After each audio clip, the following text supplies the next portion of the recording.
ខ្ញុំគឺជាក្មេងស្រីម្នាក់ដែលស្ងៀមស្ងាត់និងអៀនព្រានច្រើនខ្ញុំហាក់មិនសូវជាមានសេចក្តីក្លាហានទៅរាប់អានមិត្តភក្តិសោះចង់ខ្លាចខ្លួនជាក្មេងស្រីដែលក្លាហានមានចំណេះដឹងមានក្តីស្រមៃចង់ចូលរួមចំណែកជួយកិច្ចការសង្គមនឹងគេតែភាពភ័យខ្លាចនិងការខ្វះទំនុកចិត្តលើខ្លួនឯងវាច្រើនលើសលប់ជាងអ្វីដែលខ្ញុំចង់ធ្វើ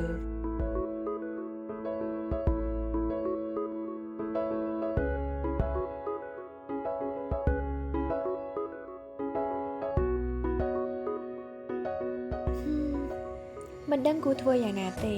មើលទៅមិត្តភក្តិរួមសាលាហាក់មានភាពរីករាយនិងមានភាពក្លាហានច្រើនណាស់តែយ៉ាងណាខ្ញុំហាក់ដូចជាមិនហ៊ាននឹងទៅជជែកលេងជាមួយនឹងពួកគាត់សោះស្រាប់តែមួយសន្ទុះក្រោយមកពួកគាត់ក៏មកសួរនាំខ្ញុំព្រោះឃើញខ្ញុំហាក់ដូចជាស្រងត់ស្រងាត់នៅតែម្នាក់ឯងពួកគាត់បានមកជជែកលេងយ៉ាងរាក់ទាក់ធ្វើឲ្យខ្ញុំចង់ស្វែងយល់ពីពួកគាត់បន្ថែមព្រោះដើមឡើយពួកគាត់ក៏ជាមនុស្សដែរអៀនខ្មាស់ច្រើនដែរតែបែកគ្នាតែប៉ុន្មានខែសោះហាក់ផ្លែច្រើនមែនទែន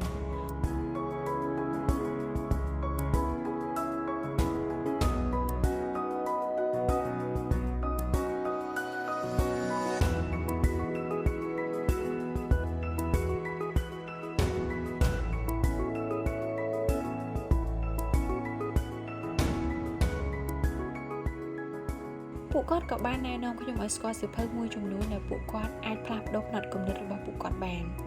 ពួកគាត់ក៏បាននាំខ្ញុំឲ្យស្និទ្ធស្នាលជាមួយនឹងសៀវភៅជាជាងទូរស័ព្ទដៃ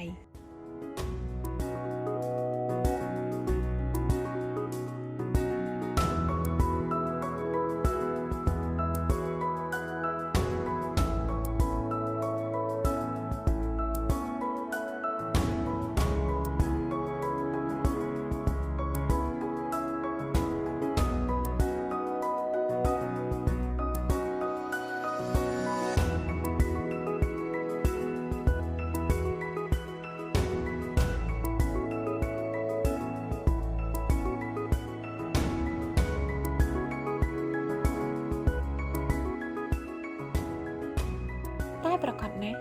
ក៏មានអ្នកដែលមិនចូលចិត្តការអាននិងជ្រិញអ្នកកាន់សៀវភៅផងដែរខ្ញុំចាំបាននៅពេលមុនថា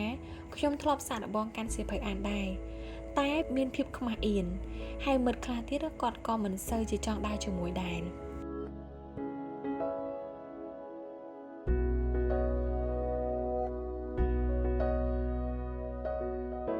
តែដើម្បីជំនះផ្នត់គំនិតទាំងនេះពួកគាត់ក៏បានណែនាំខ្ញុំឲ្យស្គាល់កម្មវិធីវេទិកាអំណានស្គាល់វិទ្យាល័យបៀប្រាយគឺដើម្បីបណ្ដុះផ្នត់គំនិតនិងគ្រឹះមួយចំនួនទាក់ទងទៅនឹងអំណានហើយយើងក៏សូមណាត់ជួបជាមួយនឹងអ្នកគ្រប់គ្រងកម្មវិធីដើម្បីទទួលបានព័ត៌មានបន្ថែម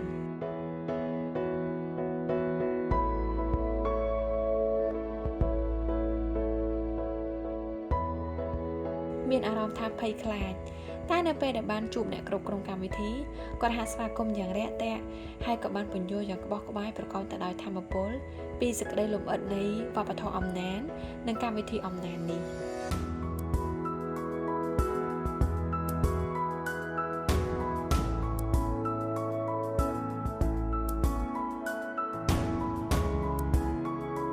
កាន់តែបានស្វែងយល់ខ្លះវាហាក់ដូចជាពង្រឹងស្មារតីខ្ញុំឲ្យក្លាហានជាងមុនបាត់ទៅហើយខ្ញុំពិតជារីករាយណាស់ដែលមានមិត្តភក្តិបានណែនាំហើយខ្ញុំក៏មានទំនុកចិត្តយ៉ាងពេញលេញក្នុងការអភិវឌ្ឍខ្លួនឯងដើម្បីសម្រេចសេចក្តីស្រមៃក្លាយទៅជាអ្នកនាំសារអំណាចដែលមានឥទ្ធិពលម្នាក់